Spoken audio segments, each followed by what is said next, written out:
Всем привет! С вами передача «Муви» для всех тех, кто любит кино. Мы расскажем вам о самых интересных событиях в области киноиндустрии, познакомим с актерами и режиссерами, проведем на съемочную площадку и познакомим с самыми ожидаемыми премьерами 2016 года, посвященного Году кинематографии в России. Поехали! Узнаешь этого кекса?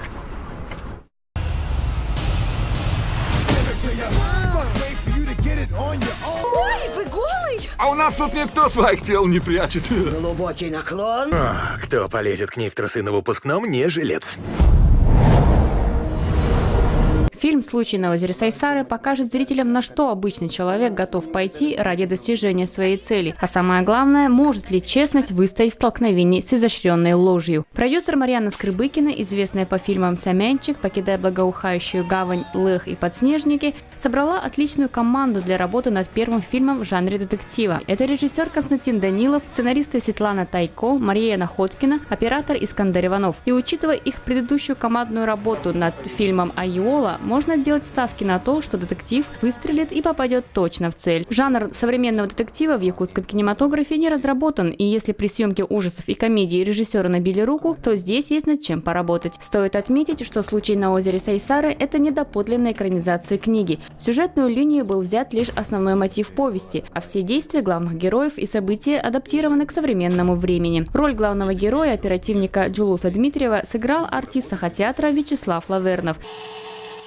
В театре, например, играешь на последний ряд, жестом, голос, посыл, а в кино, как сейчас вот разговариваем, так и разговариваешь, и в кино есть дубли, можно снять 2-й, 3-й, 21-й. Вячеслав Лавернов родился в селе Кыллах Алёкминского улуса. В 2013 году окончил актерское отделение Арктического государственного института культуры и искусств. Работает актером в Саха-академическом театре имени Платона Аюнского. Еще будучи школьником, Вячеслав Лавернов прочитал произведение Егора Неймухова «Случай на озере Сайсары», но, конечно, не мог представить, что в будущем ему предстоит сыграть роль главного героя повести. «Подозра по мокрухе».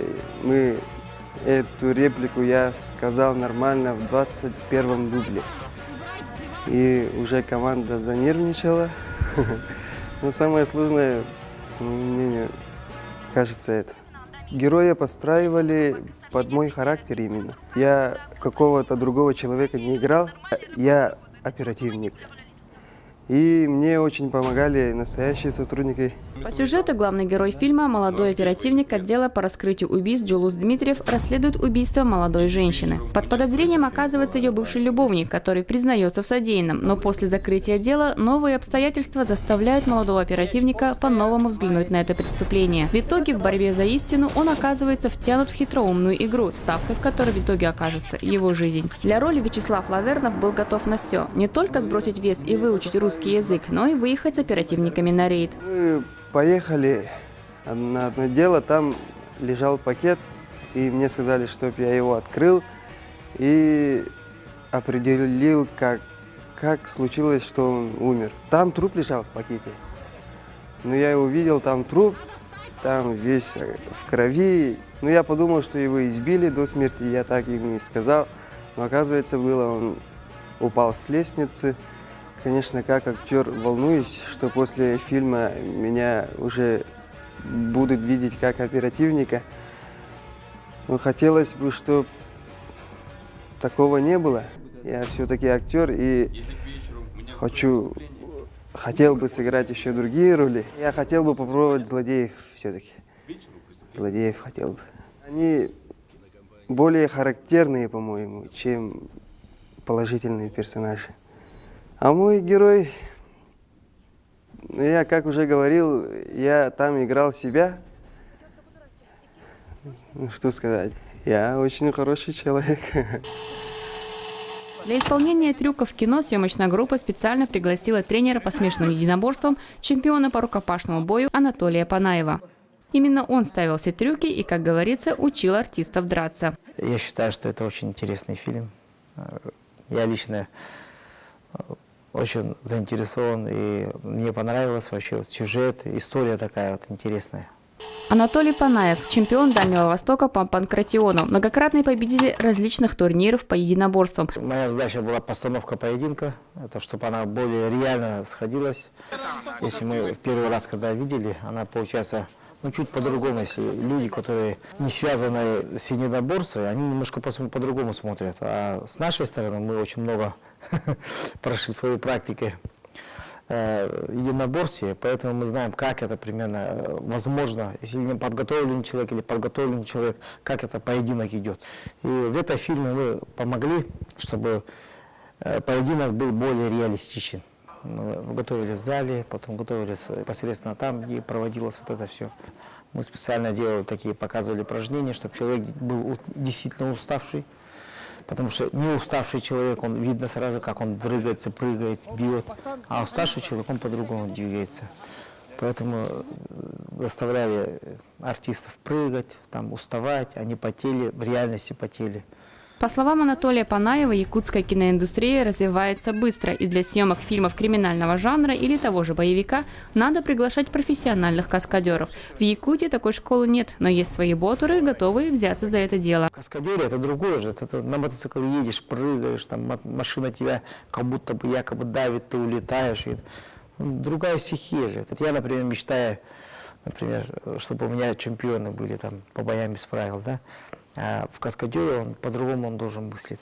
Вот я хочу, чтобы человек, вот мои каскадеры там в этом фильме снялись, они там не только здесь, а еще даже в российских даже успехи какие-то были. Вот такой вот немножко больной человек нужен. Тогда вот реально это да. Все от души должно быть. По словам режиссера Константина Данилова, они пытались соблюдать все законы классического детектива. Кстати, главная сложность этого жанра – сохранение интриги до конца. Получилось ли у них, будут судить зрители. Приходите, смотрите фильм 18 февраля. Мы будем очень рады. Кто бы мог подумать, что первая встреча Человека-муравья и Халка произойдет не в фильме, а в рекламе, да еще и за банкой газировки. Во время матча Супербоула, финальной игры за звание чемпиона Национальной футбольной лиги США по американскому футболу, миллионы людей во всем мире во время перерывов увидели спот к новому фантастическому блокбастеру «Первый мститель противостояния», где впервые Человек-муравей столкнулся с Халком. Маркетологи торговой марки Coca-Cola превратили рекламный ролик своего газированного напитка в красочный мини-боевичок. По сюжету ролика Человек-муравей украл из лаборатории физика Брюса Беннера металлическую банку с газированным напитком. Хозяин лаборатории, превратившись в огромного зеленого мутанта, устремляется в погоню за вором. Как в лучших американских боевиках, герои комиксов разнесли половину города в пух и прах, а решили проблему за 5 секунд. Минута рекламного времени во время Супербоула стоила компании $10 миллионов, но главное – это тот факт, что Человек-муравей в исполнении Пола Радда станет одним из персонажей блокбастера «Первый мститель противостояния». Капитан. В центре сюжета очередного фильма о вселенной Марвел – война между двумя группами супергероев, в главе которых стоят Капитан Америка, его роль исполняет актер Крис Эванс, и Железный Человек в исполнении Роберта Дауни-младшего. На российские экраны фильм выйдет 5 мая. А я больше нет.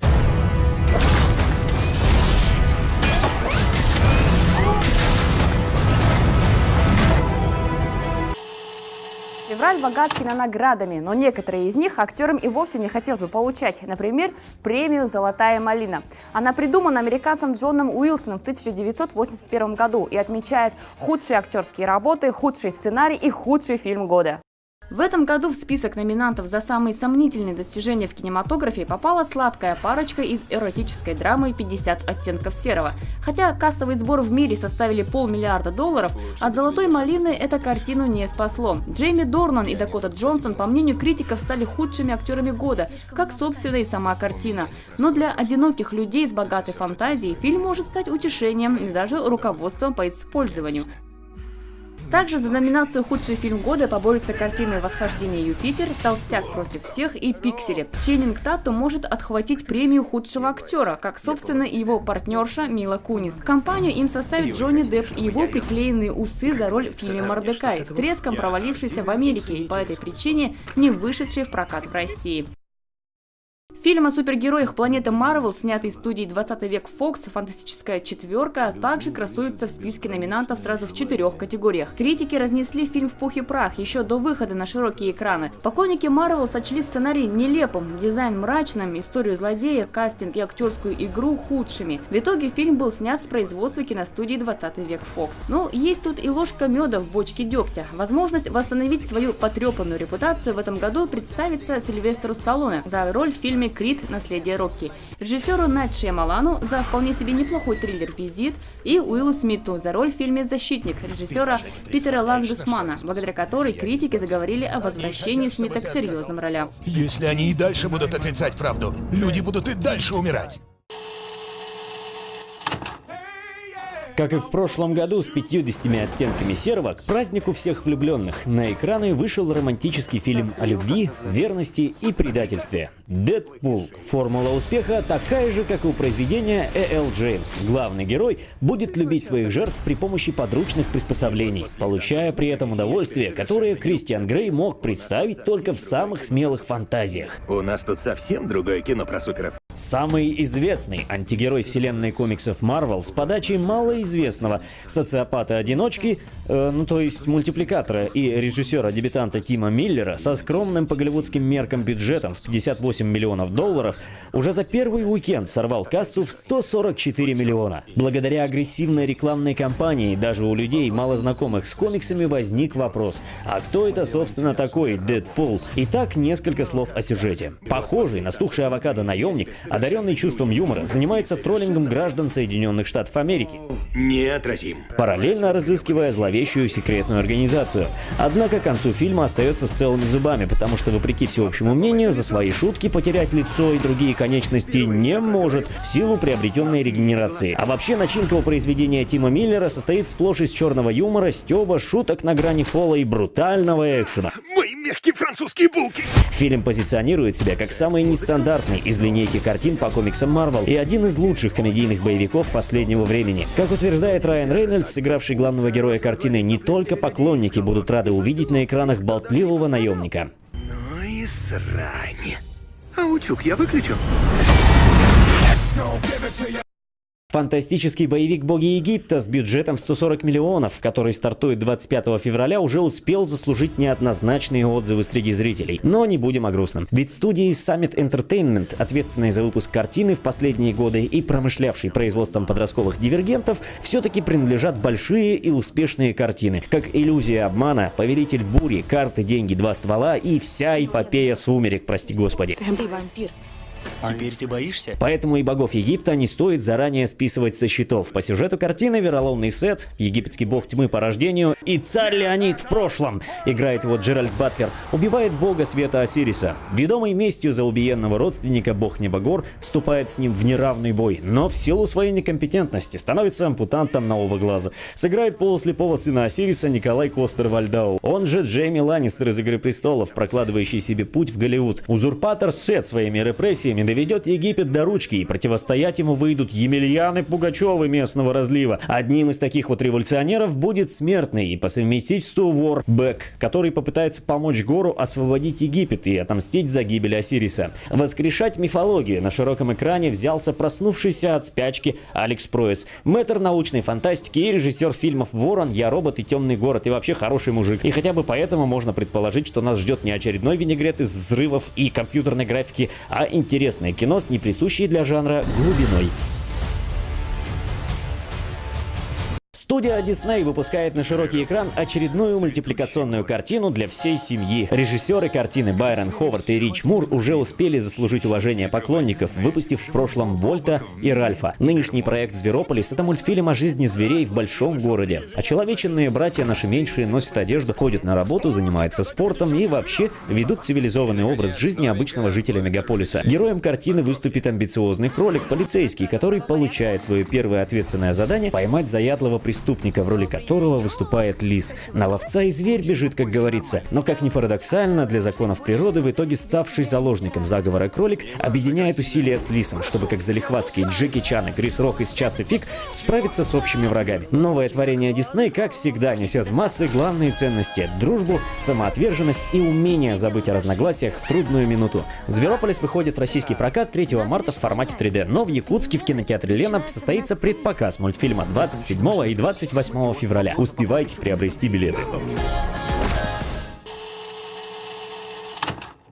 Проект «Муви» и кинотеатр «Лена» объявляет логическую викторину, где главным призом станет 2 билета на премьеру фильма «Боги Египта», а также 2 пригласительных билета на семейный мультфильм «Зверополис». Викторина довольно проста, но вам здесь Google не поможет, придется пораскинуть мозгами. Посмотрите на экране 4 картинки, которые вам необходимо соединить воедино, чтобы получился один логический ответ на 4 элемента. Свои ответы присылайте до 22 февраля на электронный адрес esia1@yandex.ru. Все подробности о викторине вы можете посмотреть на информационном портале esia.ru.